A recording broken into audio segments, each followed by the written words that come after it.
Sir Botsa Chowdary గారు ఏ విధంగా చూస్తారు? ఈసారి ఇప్పుడు దాకా మీరు చూసిన మహానాడులు, మీరు నడిపిన మహానాడులు వేరు. కానీ ఇప్పుడు కొత్త టెక్నాలజీలో మీరు కూడా ఫస్ట్ టైమ్ ఇటువంటి మహానాడిని చూడబోతున్నారు.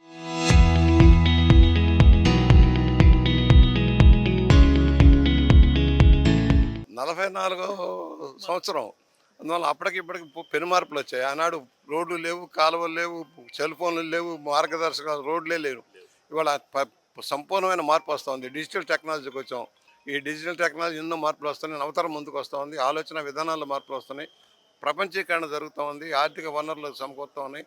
దాన్ని సమీక్షించుకుంటూ ఏ విధంగా ప్రగతి సాధించాలి, తెలుగు జాతి ఔన్నత్యాన్ని కాపాడాలి, తప్పుడు ఆరోపణలు చేస్తున్న ప్రతిపక్షాన్ని ఎలా తిప్పికొట్టాలి, ప్రజలకు చేరువైన ప్రభుత్వం, పేదరిక నిర్మూలన లక్ష్యంగా, ఉపాధి కల్పన లక్ష్యంగా ప్రభుత్వం ఎలా పనిచేస్తుంది, ప్రజలకు తీసుకెళ్ళదని ఈ మహానాడిని వేదికగా చేసుకుంటాం. నాటికి నీటికి మారిపోయింటే యువతరం వస్తుంది. ఆనాడు యువతరం మేము, ఇవాళ ఈ తరం కొత్త యువతరం వస్తుంది.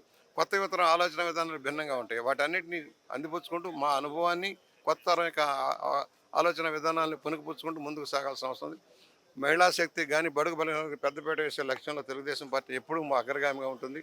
సమాన అవకాశాలు ఇచ్చే లక్ష్యంలో ఉంది. దాన్ని సాధిస్తాము.